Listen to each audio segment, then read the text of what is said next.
Hi everyone, welcome to my YouTube channel, Amber's Awfully Awesome Art, and today I am doing a cloud pour inspired by Tiffany from Willie B Studios. I will have her channel linked down below, so definitely go check her out. She is awesome with her cloud pours, and I am using a 24-inch wood round that I got from Amazon. I got a 2-pack for about $49, and I used Liquitex white gesso and applied about 6 coats of gesso to protect the wood from warping and also to provide a smooth surface. Next are the colors that I will be using. I'm using Amsterdam Prussian blue, and here is my consistency. I used about 3 ounces of US Floetrol, American Floetrol, to 1 ounce paint.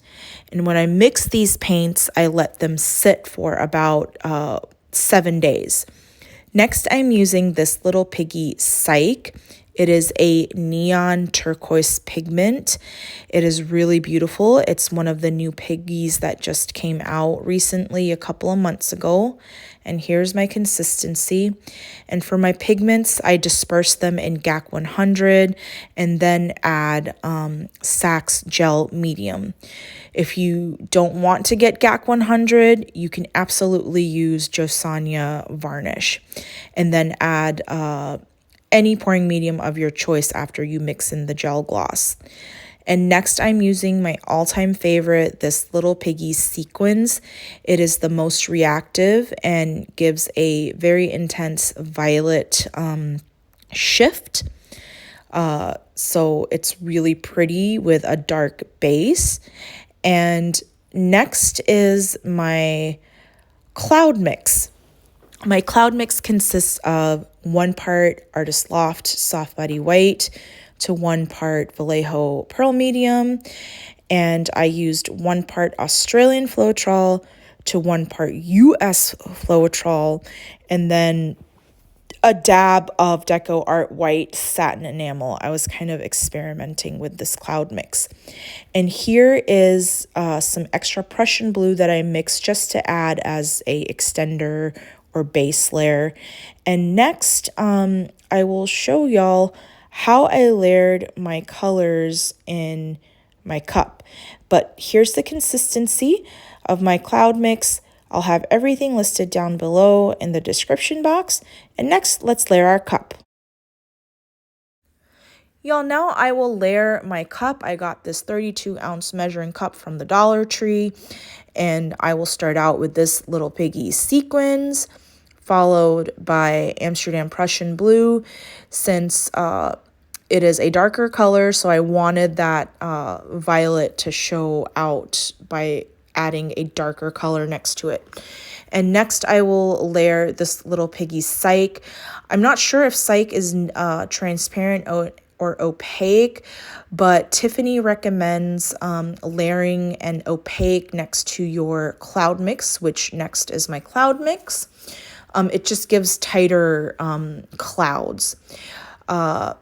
And this is basically the layering that I will continue with, and then I will let y'all enjoy the rest of the process.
here is the wet result of my cloud pour. I'm super pleased with it. Now, I did have a lot of paint on here, so it did drip during the drying process, and the clouds did stretch a bit, and which was fine. And then my son did something to this painting, which I will let him explain to y'all in the next clip. All right, Zane, tell mommy what you did. Tell everybody what you did to mommy's painting, the round one. I touched the round painting. Okay, and why did you touch it? Because I wasn't supposed to. No, but look here. But why did you touch it? Say it louder. Because mommy fixed it. No, but why did you touch it in the first place? Because I was going to see if it was dry. Okay. But mommy was able to fix the painting, so let's go check that out. Yeah. What? No. Yeah. So here's the area that my son touched. It had clouds there, and I painted it with Prussian blue to give negative space. And then here is the resined results. I did 1 coat of Mixed Media Girl resin. I may do a second coat, I'm not sure. But here's one orientation. I also took this little Piggy Frost and mixed it with JoSonja varnish and painted random clouds just to add some interest and more sparkle. But yeah, there you have it. Let me know in the comment section what orientation y'all like. But overall, I'm super happy. And as always, thanks for joining me and taking the time to watch this video. Stay safe, stay classy, and stay awfully awesome, guys. Until next time, bye.